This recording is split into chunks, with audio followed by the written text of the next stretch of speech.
નમસ્કાર વિદ્યાર્થી મિત્રો, આજે આપણે એક અગત્યનું ઉષ્માગતિકીય વિધેય એન્ટ્રોપીની ચર્ચા કરીશું. અગાઉ પણ મેં ઉષ્માગતિકીય વિધેયો એન્ટ્રોપી સિવાયના એન્થાલ્પી H, આંતરિક ઉર્જા U નો પણ મેં તમને અભ્યાસ કરાવ્યો. આ બંને વચ્ચેનો સંબંધ દર્શાવતું સૂત્રો પણ આપણે પ્રાપ્ત કર્યા. આ બે વિધેયો એ ઉષ્માગતિશાસ્ત્રના વિધેયો આંતરિક ઉર્જા અને એન્થાલ્પી એ ઉષ્માગતિશાસ્ત્રના પ્રથમ નિયમને આધારે પ્રાપ્ત કરી શક્યા. હવે ઉષ્માગતિશાસ્ત્રનો બીજો નિયમ છે. આ ઉષ્માગતિશાસ્ત્રનો બીજો નિયમ એ એન્ટ્રોપી અને ગિબ્સની મુક્ત ઉર્જા વ્યાખ્યાયિત કરે છે. પ્રથમ નિયમની મદદથી, એટલે કે આંતરિક ઉર્જાનો ફેરફાર અને એન્થાલ્પી ફેરફારની મદદથી કોઈ પણ રાસાયણિક પ્રક્રિયા, ભૌતિક પ્રક્રિયા આપમેળે થાય કે નહીં તે નક્કી કરી શકાતી નથી, જે થર્મોડાયનેમિક્સના પ્રથમ નિયમની મર્યાદા છે. ફરીથી બોલું છું, થર્મોડાયનેમિક્સના પ્રથમ નિયમની મર્યાદા શું? તો કે પ્રક્રિયા કે પરિવર્તન આપમેળે થાય કે નહીં તે નક્કી કરી શકાતું નથી. એટલે કે આ બે વિધેયનો આધારે પ્રક્રિયાની સ્વયંસ્ફુરિતતા આપમેળે થવાની વૃત્તિ નક્કી કરી શકાતી નથી, જેને પરિણામે થર્મોડાયનેમિક્સનો બીજો નિયમ અસ્તિત્વમાં આવ્યો. પહેલા નિયમની મર્યાદા દૂર કરવા માટે બીજો નિયમ અસ્તિત્વમાં આવ્યો, અને બીજો નિયમ એ બે થર્મોડાયનેમિક્સ વિધેય વ્યાખ્યાયિત કરે છે. એક એન્ટ્રોપી S અને બીજું છે ગિબ્સની મુક્ત ઉર્જા. આ બંનેની મદદથી પ્રક્રિયાની સ્વયંભૂતા નક્કી કરી શકાય છે. આમ પહેલા નિયમની મર્યાદા દૂર કરવા માટે બીજો નિયમ અસ્તિત્વમાં આવ્યો. પહેલા નિયમની મર્યાદા શું? પ્રક્રિયા આપમેળે થાય કે નહીં, સ્વયં થાય કે નહીં તે નક્કી કરી શકાતી નથી. જ્યારે બીજા નિયમની મદદથી પ્રક્રિયા આપમેળે થાય કે નહીં તે નક્કી કરી શકીએ. પહેલો નિયમ આ બે ઉષ્માકીય વિધેયો, અને કહીશું આંતરિક ઉર્જા અને કહીશું એન્થાલ્પી વ્યાખ્યાયિત કરી શકાય છે. બીજા નિયમની મદદથી એન્ટ્રોપી અને ગિબ્સની મુક્ત ઉર્જા વ્યાખ્યાયિત કરી શકાય છે. તો આપણે બીજા નિયમમાં આવતું ઉષ્માકીય વિધેય એન્ટ્રોપીની આજે ચર્ચા કરીશું. એ પહેલા આપણે આ વસ્તુની પણ ખાસ નોંધ રાખજો કે ઉર્જા, ઉષ્મા અને તાપમાન વચ્ચે ભેદ છે. એ અવસ્થા વિધેય છે. જેમ કે મુક્ત ઉર્જા G, આંતરિક ઉર્જા એન્થાલ્પી, એન્ટ્રોપી એ ઉર્જાનું એક માપ છે. એ અવસ્થા વિધેય છે, પ્રણાલીની અવસ્થા સાથે સંકળાયેલી છે. જ્યારે ઉષ્મા એ અવસ્થા વિધેય નથી, પરિવર્તન સાથે સંકળાયેલું છે. અને આ બંનેનો તફાવત મેં તમને સ્પષ્ટ રીતે પહેલા લેક્ચરમાં પણ સમજાવ્યો છે. પરંતુ તાપમાન શું બતાવે છે? તો તાપમાન એ પદાર્થની ઉષ્મીય ઉર્જાનું સ્તર દર્શાવે છે. આ બે શબ્દ આવવા જોઈએ. ઉષ્મીય ઉર્જાનું સ્તર દર્શાવે છે. તો તાપમાનમાં ઉર્જા કયા સ્વરૂપે હશે? તો તાપમાનમાં ઉર્જા ઉષ્મીય સ્વરૂપમાં હશે. આમ પદાર્થમાં રહેલી ઉર્જા જ્યારે ઉષ્મીય સ્વરૂપમાં હોય ત્યારે આપણે એને તાપમાન વિધેય વ્યાખ્યાયિત કરીએ છીએ. તો ઉષ્મીય ઉર્જા સ્તર, આ શબ્દ હોવો જોઈએ. ઉષ્મીય ઉર્જા સ્તર, ટૂંકમાં પદાર્થમાં ઉર્જા જો ઉષ્મીય સ્વરૂપે સંકળાયેલી હોય તો તે વખતે આપણે તાપમાન વિધેયને વ્યાખ્યાયિત કરીએ છીએ. તો દાખલા તરીકે એક પદાર્થ છે, એનું તાપમાન 25 છે. Y પદાર્થ છે, એનું તાપમાન 50 છે. આના કરતા આનું તાપમાન વધુ, આના કરતા આનું ઉષ્મીય ઉર્જા સ્તર વધુ, એટલે x કરતા y ની ઉષ્મીય ઉર્જા સ્તર વધુ, કારણ કે તાપમાન વધુ છે માટે. દાખલા તરીકે ઉદાહરણ લઈ શકીએ બરફ, પાણી અને વરાળ. બરફનું તાપમાન કેટલું? તો કે 0 ડિગ્રી સેલ્સિયસ. પાણીનું તાપમાન કેટલું? ઉડાના તાપમાન જેટલું, 25 ડિગ્રી, 18 ડિગ્રી, 20 ડિગ્રી વગેરે. જ્યારે વરાળનું તાપમાન કેટલું? તો કે 100 ડિગ્રી સેલ્સિયસ. આમ જાઓ તો ઉષ્મીય ઉર્જા સ્તર વધે છે એવું આપણે કહી શકીએ. કેમ? કે તાપમાન વધે છે માટે બે વસ્તુ મેં તમને સમજાવ્યું. પ્રથમ નિયમની મર્યાદા દૂર કરવા માટે બીજો નિયમ. પ્રથમ નિયમ કોને વ્યાખ્યાયિત કરે છે? કયા ઉષ્મા ગતિ કે વિધેયને વ્યાખ્યાયિત કરીએ છીએ? તો એ એન્થાલ્પી અને આંતરિક ઉર્જાને વ્યાખ્યાયિત કરે છે, જે અગાઉ મેં સમજાવી. પ્રથમ નિયમની મર્યાદા દૂર કરવા માટે બીજો નિયમ અસ્તિત્વમાં આવ્યો. બીજો નિયમ શું વ્યાખ્યાયિત કરે છે?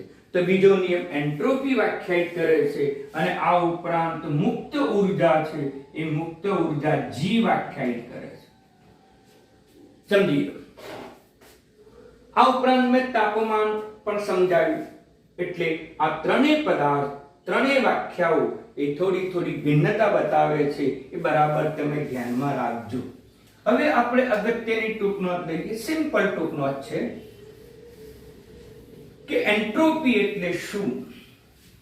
તો કોઈ પણ પ્રણાલીમાં રહેલા ઘટક કણો ક્રમવિહીન ગોઠવાયેલા હોય, ઘટક કણો અસ્તવ્યસ્ત ગોઠવાયેલા હોય, યાની કે ઘટક કણો અવ્યવસ્થિત ગોઠવાયેલા હોય, તેનું માપદંડ, એના માપને એન્ટ્રોપી વડે દર્શાવવામાં આવે.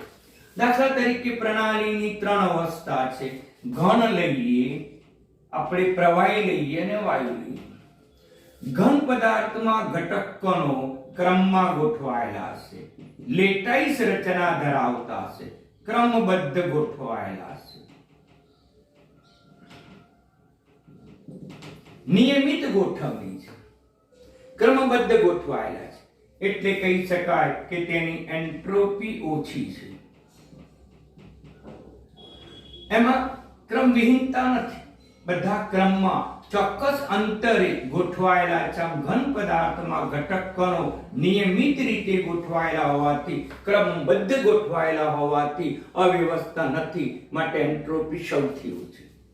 હવે પ્રવાહી પદાર્થ લઈએ તો પ્રવાહી પદાર્થમાં અણુઓની ગોઠવણી થોડી અવ્યવસ્થિત, થોડા પ્રમાણમાં ક્રમવિહીન,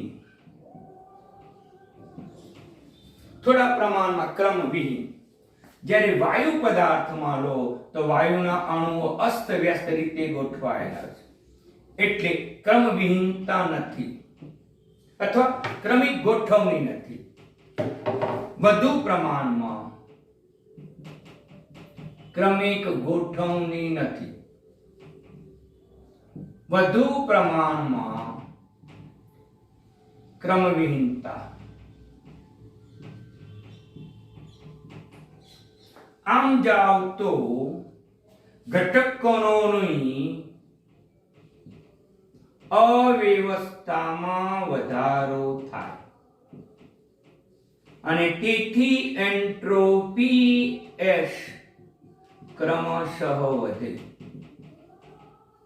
યાદ રાખો, ઘન પદાર્થમાંથી પ્રવાહી તરફ જાઓ, પ્રવાહીમાંથી વાયુ તરફ જાઓ, આમ ભૌતિક અવસ્થા આ દિશામાં જાય તો ઘટક કણોની અવ્યવસ્થામાં, અસ્તવ્યસ્તતામાં વધારો થાય છે.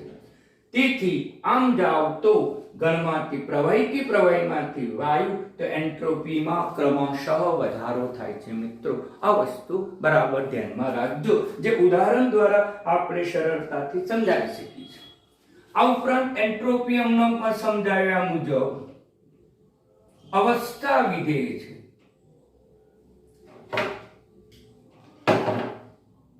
કેમ અવસ્થા વિધેય છે?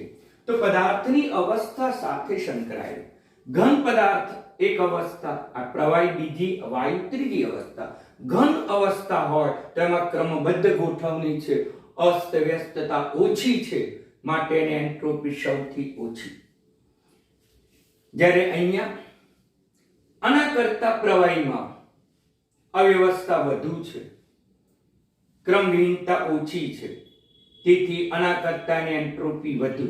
જ્યારે વાયુમાં તો ઘટક કણો અસ્તવ્યસ્ત રીતે ગોઠવાયેલા હોય છે, ક્રમમાં ગોઠવાયેલા નથી, માટે વાયુ અવસ્થાની એન્ટ્રોપી સૌથી વધુ, માટે કહી શકાય અવ્યવસ્થા અથવા તો એ અવસ્થા વિધેય છે. અવસ્થા પ્રણાલીની ઘન પ્રવાહી કે વાયુ છે તેની સાથે સંકળાયેલું માપ છે, તેથી તેને અવસ્થા વિધેય તરીકે ઓળખવામાં આવે છે.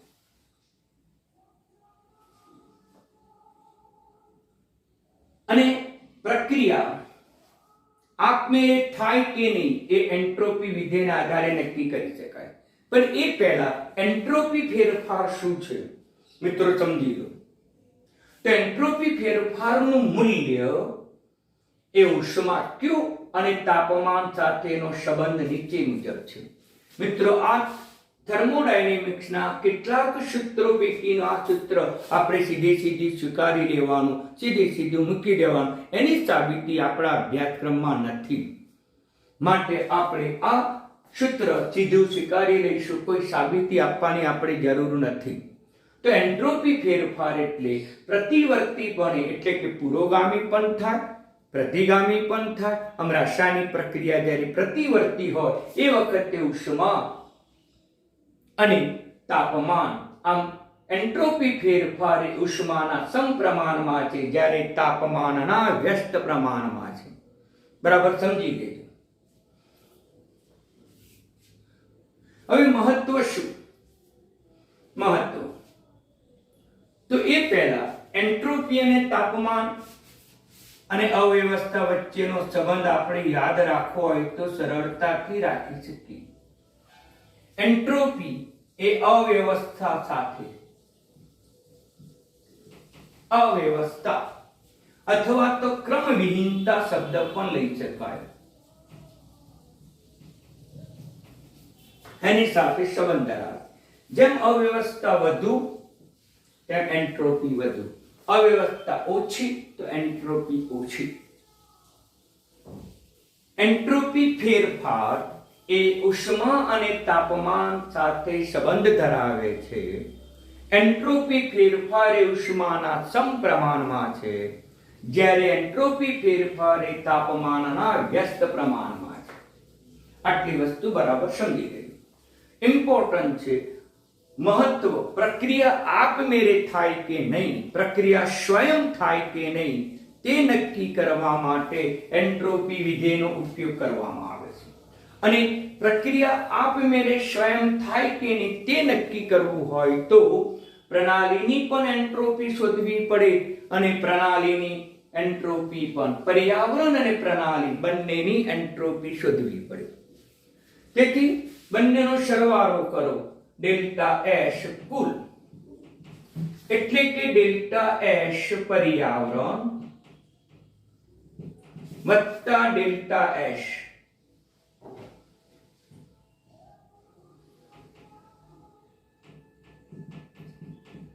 વત્તા ડેલ્ટા એસ પ્રણાલી, એનો સરવાળો જો શૂન્ય થાય તો કહી શકાય કે પ્રક્રિયા આપમેળે થાય, પ્રક્રિયા સ્વયં થાય. વિવિધ પરિભાષામાં કહી શકાય પ્રક્રિયા સ્વયં સ્ફુરિત છે, એ પ્રક્રિયા આપમેળે થાય. દાખલા તરીકે ઘનનું પ્રવાહીમાં રૂપાંતર આપમેળે થશે. દાખલા તરીકે ઘન પદાર્થ તરીકે આપણે બરફ લઈએ અને પ્રવાહી પદાર્થ તરીકે આપણે પાણી લઈએ તો બરફમાંથી પાણી એ આપમેળે થાય છે. કયા વિધેયને આધારે નક્કી કરી શકીએ? એન્ટ્રોપી વિધેયને આધારે આપણે નક્કી કરી શકીએ. આ પ્રક્રિયા સ્વયં પ્રેરિત છે, સ્વયં સ્ફુરિત છે, આપમેળે થાય છે, સ્વયં થાય છે. જો delta S cool is equal to delta S પર્યાવરણ વત્તા ડેલ્ટા એસ પ્રણાલી ઇઝ લેસ ધેન 0, તો કહી શકાય કે પ્રક્રિયા સ્વયં થતી નથી. પ્રક્રિયા સ્વયં થતી જ નથી. દાખલા તરીકે પાણીનું વરાળમાં રૂપાંતર કરવું હોય તો આ પ્રક્રિયા આપમેળે થાય ના. પાણીનું વરાળમાં રૂપાંતર કરવું હોય તો આપણે ઉષ્મા ઉર્જા ઉમેરવી પડે અને ઉર્જા ઉમેરીએ એટલે અસ્તવ્યસ્તતામાં વધારો થાય, પાણીનું વરાળમાં સરળતાથી રૂપાંતર થાય. પણ એ પ્રક્રિયા આપમેળે થતી નથી. હવે પાણીમાંથી બરફ આ પરિવર્તન આપમેળે થાય, પ્રક્રિયા આપમેળે થાય? તો કે ના, આપમેળે ન થાય. પાણીમાંથી જો બરફ બનાવવું હોય તો તાપમાનમાં ઘટાડો કરવો પડે, યાને કે ફ્રીજનો ઉપયોગ કરવો પડે. ફ્રીજર એટલે ઠંડુ કરતું પાત્ર. આમ ફ્રીજર એની પરથી શબ્દ ઉતરી આવ્યો ફ્રીજ. આમ ફ્રીજના ઉપયોગથી પાણીનું બરફમાં રૂપાંતર કરી શકાય, જે પ્રક્રિયા આપમેળે થતી નથી. એટલે એના માટે આ આવશે. આમ બરફમાંથી પાણી માટે આ વિધાન લાગવું પડે અને પાણીમાંથી બરફ માટે આ વિધાન લાગવું પડે. બરાબર સમજી લેજો. આ વિધાન જ છે એક પ્રકારનું, પણ એને ગાણિતિક સ્વરૂપમાં રૂપાંતર કરીશું. ડેલ્ટા એસ કુલ બરાબર ડેલ્ટા એસ પર્યાવરણ, પેલું પર્યાવરણ લીધું છે એટલે પર્યાવરણ વત્તા ડેલ્ટા એસ પ્રણાલી is equal to 0. તો કહી શકાય કે પ્રક્રિયા સંતુલનમાં છે.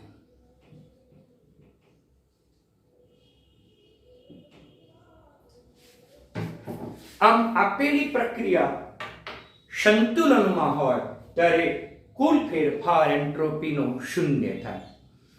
પ્રક્રિયા સ્વયં ક્યારે થાય? એન્ટ્રોપીનો કુલ ફેરફાર એ ધન આવે શૂન્ય કરતા મોટો થાય. પ્રક્રિયા સ્વયં ક્યારે ન થાય? તો પછી ડેલ્ટા એસ એટલે કે પર્યાવરણ પ્રણાલીનો સરવાળો ઋણ થાય. પરંતુ પ્રક્રિયા સંતુલનમાં ક્યારે કહેવાય? તો ડેલ્ટા એસ કુલ, ડેલ્ટા એસ પર્યાવરણ વત્તા ડેલ્ટા એસ પર્યાવરણ એનો સરવાળો શૂન્ય થાય તો પ્રક્રિયા સંતુલનમાં છે તેમ આપણે કહી શકીએ. આમ મિત્રો એન્ટ્રોપી વિધેય બિલકુલ સરળ છે. ફરીથી જરા ઝડપથી રિવિઝન કરી દઈએ તો પહેલી લઈએ વ્યાખ્યા. તો પ્રણાલીમાં ક્રમવિહીનતા અથવા અસ્તવ્યસ્તતા, અવ્યવસ્થાના માપને એન્ટ્રોપી કહેવામાં આવે છે. ઘન પદાર્થમાં અવ્યવસ્થા નથી, ક્રમબદ્ધ ગોઠવણી છે, માટે તેની એન્ટ્રોપી સૌથી ઓછી. એની સરખામણીમાં પ્રવાહી અવસ્થામાં અવ્યવસ્થા વધુ છે, અસ્તવ્યસ્તતા વધુ છે, ક્રમવિહીનતા વધુ છે, માટે ઘન કરતા પ્રવાહીની એન્ટ્રોપી વધુ. પ્રવાહીની સરખામણીમાં વાયુના અણુઓ તો ઘણા બધા અસ્તવ્યસ્ત રીતે ગતિ કરતા હોય છે, ક્રમ હોતો જ નથી, ક્રમવિહીન છે, માટે તેની એન્ટ્રોપી સૌથી વધુ. આમ દિશામાં જાઓ તો એન્ટ્રોપી ક્રમશઃ વધે છે. એ અવસ્થા વિધેય છે. એન્ટ્રોપી એ અવ્યવસ્થા સાથે સમપ્રમાણનો સંબંધ ધરાવે છે. પ્રતિવર્તી પ્રક્રિયા માટે એન્ટ્રોપી ફેરફાર ડેલ્ટા એસ ઉષ્મા Q અને તાપમાનનો સંબંધ નીચે મુજબ છે. એટલે કે ડેલ્ટા એસ એ Q ના સમપ્રમાણમાં છે, ડેલ્ટા એસ એ તાપમાનના વ્યસ્ત પ્રમાણમાં. મહત્વ શું? તો પ્રક્રિયાની સ્વયંભૂતા, પ્રક્રિયા આપમેળે થાય કે નહીં તે નક્કી કરી શકાય છે. જો તે માટે આપણે પ્રણાલીની એન્ટ્રોપીમાં થતો ફેરફાર શોધવો પડે અને પર્યાવરણની એન્ટ્રોપીમાં થતો ફેરફાર શોધવો પડે. આ બંનેનો સરવાળો કરવો પડે. સરવાળો ધન આવે તો કહી શકાય પ્રક્રિયા આપમેળે થાય. સરવાળો ઋણ આવે તો કહી શકાય પ્રક્રિયા આપમેળે થતી નથી. સરવાળો શૂન્ય આવે તો કહી શકાય પ્રક્રિયા સંતુલનમાં છે.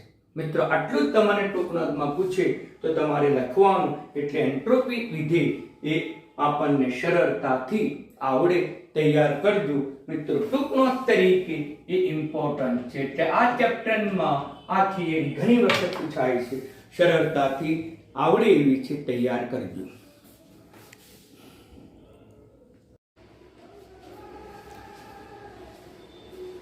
ઉષ્માગતિશાસ્ત્રનું એક અગત્યનું વિધેય જે ગિબ્સની ઉર્જા તરીકે ઓળખવામાં આવે છે, જે ખૂબ જ અગત્યનું ઉષ્માગતિકી વિધેય છે, જે ઉષ્માગતિશાસ્ત્રનો બીજો નિયમ સૂચવે છે.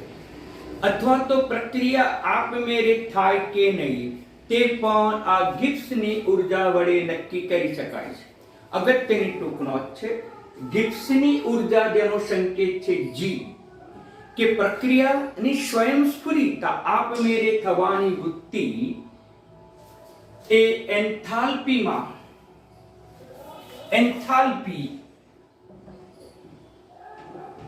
H માં ઘટાડા અથવા તો એન્ટ્રોપીના વધારા વડે નક્કી કરી શકાય છે. જો એન્ટ્રોપીનો ફેરફાર ધન હોય તો પ્રક્રિયા સ્વયંસ્ફુરિત છે. આમ એન્ટ્રોપીની મદદથી અથવા તો એન્થાલ્પીના ઘટાડાની મદદથી પ્રક્રિયાની સ્વયંસ્ફુરિતતા નક્કી કરી શકાય છે. પરંતુ આ બે મૂલ્ય ચોક્કસ નથી.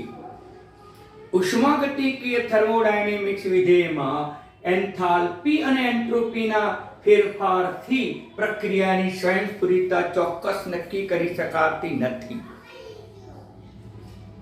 એ માટે એક નવા અવસ્થા વિધેયની જરૂર પડે છે. એક નવા ઉષ્માગતિકીય વિધેયને વ્યાખ્યાયિત કરવામાં આવે છે. તેને ગિબ્સની ઉર્જા તરીકે ઓળખવામાં આવે છે. એન્ટ્રોપી ફેરફાર કુલ, તો પ્રણાલીની એન્ટ્રોપી ફેરફાર શોધવો પડે. વિચાર કરો મિત્રો, પર્યાવરણ તો ઘણું વિશાળ છે. બીકરમાં થતી પ્રક્રિયા એ પ્રણાલી છે. એની એન્ટ્રોપી ફેરફાર નક્કી કરી શકાય. પરંતુ બીકરની આસપાસનું પર્યાવરણ ઘણું વિશાળ છે. સમગ્ર બ્રહ્માંડને પર્યાવરણ કહી શકાય અને સમગ્ર પર્યાવરણની એન્ટ્રોપીનો ફેરફાર ચોક્કસ માપી શકાતો નથી. માટે પ્રક્રિયાની સ્વયંભૂતા એન્ટ્રોપીની મદદથી ચોક્કસ માપી શકાતી નથી. આમ પ્રણાલીની સ્વયંસ્ફુરિતતા એટલે કે આપમેળે થવાની વૃત્તિ એન્થાલ્પીમાં ઘટાડા અથવા તો એન્ટ્રોપીમાં વધારા વડે ચોક્કસપૂર્વક માપી શકાતી નથી. ટૂંકમાં પ્રક્રિયાની સ્વયંસ્ફુરિતતા નક્કી કરવા માટે એન્ટ્રોપી વિધેય અને એન્થાલ્પી એ ચોક્કસ માપ નથી. તો એના માટે પ્રક્રિયા કે પ્રણાલીની સ્વયંસ્ફુરિતતા નક્કી કરવા માટે એક નવા ઉષ્માકીય વિધેય વ્યાખ્યાયિત કરવામાં આવે છે અને તેને ગિબ્સની મુક્ત ઉર્જા અથવા ગિબ્સ વિધેય તરીકે પણ ઓળખવામાં આવે છે. એનું ગાણિતિક સૂત્ર સીધું સ્વીકારી લેવાનું છે. કારણ કે એન્ટ્રોપી વિધેયનું સૂત્ર પણ સીધી સ્વીકારી લેવાનું, ગાણિતીય વિધેય પણ સીધું સ્વીકારી લેવાનું. ગિબ્સની મુક્ત ઉર્જા G બરાબર H - Ts. અચળ તાપમાને પ્રણાલીની ગિબ્સ ઉર્જામાં થતો ફેરફાર માટે delta G, delta H, delta Ts. પરંતુ અહીંયા બે વિધેય છે. તો એક વખત T અચળ રાખીને એન્ટ્રોપીમાં ફેરફાર કરીશું, એક વખત એન્ટ્રોપી અચળ રાખીને તાપમાનમાં ફેરફાર કરીશું. પણ મિત્રો અહીં શરત આપી દીધી છે, અચળ તાપમાને તાપમાનમાં ફેરફાર થતો નથી. તેથી ડેલ્ટા T બરાબર 0 થાય. તેથી H ડેલ્ટા T બરાબર 0 થાય. આનું મૂલ્ય શૂન્ય થાય. માટે આપણું સૂત્ર બનશે ડેલ્ટા G બરાબર delta H minus T delta H. એને શબ્દોમાં લખીશું, ગિબ્સની ઉર્જામાં થતો ફેરફાર બરાબર એન્થાલ્પીમાં થતો ફેરફાર ઓછા તાપમાન ગુણ્યા એન્ટ્રોપીમાં થતો ફેરફાર, જે મેં નીચે મુજબ લખ્યું છે. આ જે સમીકરણ થયું એ સમીકરણને ગિબ્સ સમીકરણ તરીકે પણ ઓળખવામાં આવે છે. અને ગિબ્સ સમીકરણ આપણે કહીશું મિત્રો. હવે ડેલ્ટા G અથવા તો G એ અવસ્થા વિધેય છે. પ્રણાલીની અવસ્થા સાથે સંકળાયેલી છે. ઘન છે, પ્રવાહી છે કે વાયુ, એ અવસ્થા સાથે સંકળાયેલું વિધેય છે. એનો એકમ જૂલ છે. SI એકમ જૂલ, જેને આપણે જે તરીકે ઓળખીએ છીએ. મહત્વ શું? અચળ દબાણે અને પ્રણાલીની અથવા પ્રક્રમની સ્વયંસ્ફુરિતતા આપમેળે થવાની વૃત્તિ નક્કી કરી શકીએ છીએ. મિત્રો અહીંયા બે પ્રયોગ કરવા પડે. પર્યાવરણની એન્ટ્રોપીનો ફેરફારનો પ્રયોગ કરવો પડે, અવલોકન નોંધવા પડે. પર્યાવરણની એન્ટ્રોપીનો ફેરફાર શોધવો પડે, અવલોકન નોંધવા પડે. અહીંયા બે પ્રયોગ કરવા પડે. પર્યાવરણની એન્ટ્રોપી શોધવાનો પ્રયોગ અને પ્રણાલીની એન્ટ્રોપી શોધવાનો પ્રયોગ. જ્યારે અહીંયા માત્ર પ્રક્રમ એટલે કે પ્રણાલીની મુક્ત ઉર્જા શોધવી પડે છે. પ્રક્રમ નખ લેવો હોય તો પ્રણાલીની મુક્ત ઉર્જાનો ફેરફાર શોધવો પડે. એટલે માત્ર એક જ પ્રયોગ કરવો પડે. બીકરમાં થતી રાસાયણિક પ્રક્રિયા આપમેળે થાય તે નક્કી કરવી હોય તો બીકર પ્રણાલી જે છે, પ્રક્રમ છે, એની ફક્ત મુક્ત ઉર્જાનો જ ફેરફાર શોધવાનો. જો ડેલ્ટા જી ઋણ આવે તો પ્રક્રમ સ્વયંસ્ફુરિત છે, પ્રક્રિયા આપમેળે થાય. ડેલ્ટા જી નું મૂલ્ય ધન આવે તો પ્રક્રિયા આપમેળે થતી નથી, સ્વયંસ્ફુરિત થતી નથી, સ્વયં થતી નથી. વિવિધ પરિભાષામાં બોલું છું મિત્રો. ડેલ્ટા જી બરાબર 0 હોય તો કહી શકાય સંતુલનમાં છે. આમ એન્ટ્રોપી ફેરફાર અને મુક્ત ઉર્જા ફેરફારના મદદથી પ્રક્રિયાની સ્વયંસ્ફુરિતતા નક્કી કરી શકાય. પરંતુ આની મદદથી શોધવું હોય તો બે પ્રયોગ કરવા પડે. જ્યારે આની મદદથી શોધવું હોય તો માત્ર પ્રણાલી કે પ્રક્રમની મુક્ત ઉર્જાનો ફેરફાર ડેલ્ટા જી શોધવો પડે. ટૂંકમાં અહીંયા એક પ્રયોગ કરવા પડે, અહીંયા બે પ્રયોગ કરવા પડે. અહીંયા ડેલ્ટા એસ કુલ ધન આવે તો પ્રક્રિયા સ્વયંસ્ફુરિત છે. તેના કરતા ચિહ્ન બદલાઈ જાય છે. ડેલ્ટા જી ઋણ આવે તો પ્રક્રિયા સ્વયંસ્ફુરિત થાય. અહીંયા ડેલ્ટા એસ ઋણ આવે તો પ્રક્રિયા આપમેળે થાય. જ્યારે ડેલ્ટા જી ધન આવે તો પ્રક્રિયા આપમેળે થાય. ડેલ્ટા જી ઇક્વલ ટુ 0 સંતુલનમાં તો ડેલ્ટા એસ કુલ બરાબર 0 પણ સંતુલનમાં. આમ પ્રક્રિયા આપમેળે થાય, સ્વયં થાય એ નક્કી કરવા માટે આમ મુક્ત ઉર્જા અથવા એન્ટ્રોપી વિધેયનું અથવા બીજા નિયમની મદદથી આપણે નક્કી કરી શકીએ છીએ. પણ બંનેના અસમતાના ચિહ્નો ભિન્ન છે, બરાબર ધ્યાનમાં રાખજો. અહીં ગ્રેટર ધેન 0 તો અહીંયા લેસ ધેન 0, અહીંયા લેસ ધેન 0 તો greater than 0, is equal to 0 તો ઇઝ ઇક્વલ ટુ 0. તો મિત્રો આમ મુક્ત ઉર્જા અથવા ગિબ્સ ઉર્જાની મદદથી પ્રક્રિયાની સ્વયંસ્ફુરિતતા આપમેળે થાય એની વૃત્તિ નક્કી કરી શકીએ છીએ. ઘણા બધાના આધારે એમસીક્યુ પૂછે છે. જો ડેલ્ટા જી ઋણ તો પ્રક્રિયા આપમેળે થાય, ડેલ્ટા જી ધન આપમેળે ન થાય, ડેલ્ટા જી ઇક્વલ ટુ 0 સંતુલનમાં છે. એન્ટ્રોપી ફેરફારનું મૂલ્ય ધન, પ્રક્રિયા આપમેળે થાય, ઋણ પ્રક્રિયા આપમેળે થતી નથી, 0 તો સંતુલનમાં છે. આમ મિત્રો આપણે બંને વિધેયના આધારે પ્રક્રિયાની સ્વયંસ્ફુરિતતા નક્કી કરી શકાય છે, આપમેળે થવાની વૃત્તિ નક્કી કરી શકાય છે. જે ઉષ્માગતિશાસ્ત્રના પ્રથમ નિયમની મદદથી નક્કી કરી શકાતું નથી, જે ઉષ્માગતિશાસ્ત્રના બીજા નિયમની મદદથી નક્કી કરી શકીએ છીએ. અગત્યનું હતું બંને ટૂંકનોટમાંથી એક ટૂંકનોટ તૈયાર કરજો મિત્રો. બંનેમાંથી એક તો પરીક્ષામાં પૂછાય જ છે અને ખાસ કરીને આ વધારે પૂછાય છે. એટલે આ પણ જે ટૂંકનોટ છે એ ઇમ્પોર્ટન્ટ છે.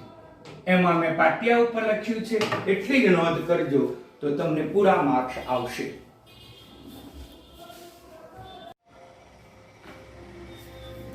મિત્રો ઉષ્માગતિશાસ્ત્રના 4 નિયમો છે. એક શૂન્યનો નિયમ જે પાછળથી શોધાયો, પ્રથમ નિયમ, બીજો નિયમ અને ચોથો નિયમ. શૂન્યનો નિયમ એ તાપમાન વિધેયને વ્યાખ્યાયિત કરે છે કે તાપમાન તેમાં રહેલી ઉષ્માનો જથ્થો દર્શાવતું નથી, પરંતુ ઉષ્મા ઉર્જાનું સ્તર દર્શાવે છે, જે મેં અગાઉ વ્યાખ્યા સમજાવી. પ્રથમ નિયમ અને બીજા નિયમનો તફાવત. પ્રથમ નિયમ એ આંતરિક ઉર્જા U અને એન્થાલ્પી H વિધેયો જ સમજાવે છે, જ્યારે બીજો નિયમ એ એન્ટ્રોપી અને મુક્ત ઉર્જા વિધેય સમજાવે છે. પ્રથમ નિયમની મર્યાદા શું? તો પ્રથમ નિયમની મદદથી પ્રક્રિયાની સ્વયંસ્ફુરિતતા નક્કી કરી શકાતી નથી, જ્યારે બીજા નિયમમાં એન્ટ્રોપી ફેરફાર અને મુક્ત ઉર્જા ફેરફારને આધારે પ્રક્રિયાની સ્વયંસ્ફુરિતતા નક્કી કરી શકાય, જે મેં તમને અગાઉ સમજાવ્યું. ચોથો નિયમ કે નિરપેક્ષ શૂન્ય તાપમાન યાને 0 કેલ્વિન અથવા -72 ડિગ્રી સેલ્સિયસ તાપમાને સંપૂર્ણ શુદ્ધ પદાર્થ હોય તો તેની એન્ટ્રોપીનું મૂલ્ય 0 છે. આમ સંપૂર્ણ શુદ્ધ પદાર્થની એન્ટ્રોપી નિરપેક્ષ શૂન્ય તાપમાને 0 હોય છે મિત્રો. એટલે આની નોંધ તમે અવશ્ય કરજો.